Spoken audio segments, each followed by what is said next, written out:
Bonjour et bienvenue dans une nouvelle vidéo sur la cybersécurité et sur le réseau. Donc aujourd'hui, on va voir comment mettre en place un serveur NTP, donc Network Time Protocol, qui permet de synchroniser notre horloge à partir d'un autre serveur, par exemple un serveur atomique, pour avoir exactement la bonne heure sur notre différentes machines. Alors, ceci, c'est vraiment important. On en a vraiment besoin, par exemple, dans tout ce qui est certificat, ou session ou journalisation. En cas de problème, on sait par exemple à quelle heure exacte ça s'est passé et surtout pour les certificats, il n'y a pas de désynchronisation entre les serveurs et les clients qui peuvent poser des problèmes.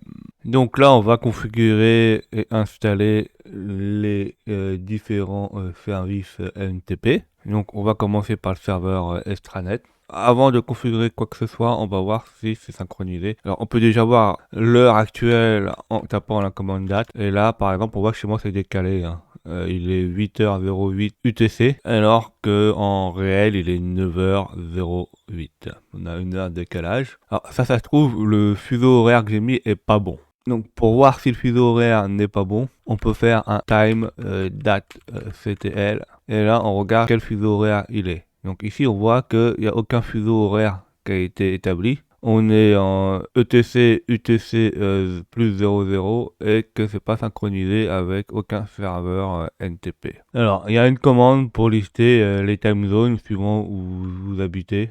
Il y a une commande pour voir les zones CTL, par exemple où vous habitez, par rapport au fuseau horaire. Donc, vous faites time date CTL, list time zone. Et là, on voit par exemple là toutes les zones où vous êtes par rapport au continent et à la ville où vous habitez. Par exemple, moi, j'habite à Paris ou en France plutôt. J'habite pas forcément à Paris, j'habite en France. Donc je fais en mode administrateur, donc sudo un time date CTL set time zone et je suis en Europe par exemple. Et si c'est pour la France, on met Paris. On valide, on regarde si ça a changé. Et là, on voit par exemple, on est en time zone Europe, Paris. Alors, on n'est plus en UTC, on n'est plus en universel. Là, on est en European Time, en CET plus 1. Et là, il est maintenant 9h12 et il est la même heure que mon système d'exploitation. Donc là, on est sur le bon fuseau horaire, mais on n'est toujours pas synchronisé. Donc, pour synchroniser, il faut installer un service qui s'appelle Time5D, qui est un daemon qui permet de synchroniser par rapport à une horloge notre temps. Parce qu'en fait, ça peut décaler par rapport au temps. Et en plus, si c'est un serveur qui démarre pas souvent, il va pas forcément récupérer l'heure ou l'heure va pas être forcément réglée. Là, on va installer alors le démon là,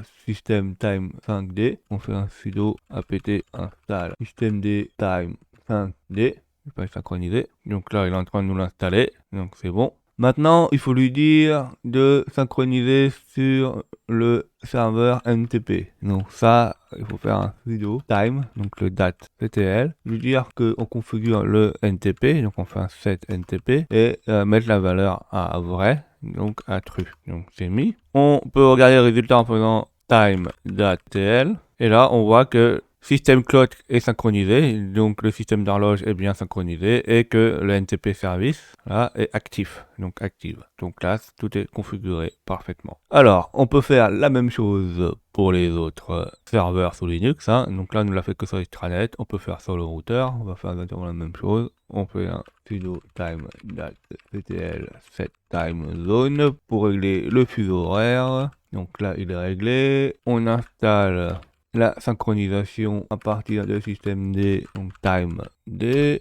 Et là, on va lui dire de synchroniser avec le serveur NTP. On vérifie. Et là, c'est bon pour notre serveur routeur Linux. Alors, on va faire la même chose pour les derniers. On va faire ça pour la base de données. Donc là, on vérifie la date. On voit qu'elle n'est pas synchronisée. Donc on fait un sudo time date ctl. On met sur la bonne zone. Donc time zone. Donc on met sur Europe Paris. Alors Europe Paris, c'est vous si vous habitez dans un autre pays, vous allez forcément changer ceci. C'est pas forcément le même pays, c'est pas le même fuseau horaire. On installe le démon qui va nous synchroniser ceci et on va dire à timectl de synchroniser sur le serveur NTP. Donc on met ça à vrai. Donc là on regarde les informations, donc on fait time.ctl, donc là c'est bon. On a appris à quoi ça servait un serveur NTP, pourquoi il fallait le mettre, comment configurer les fuseaux horaires, comment activer la synchronisation avec un serveur NTP et vérifier que celle-ci fonctionne.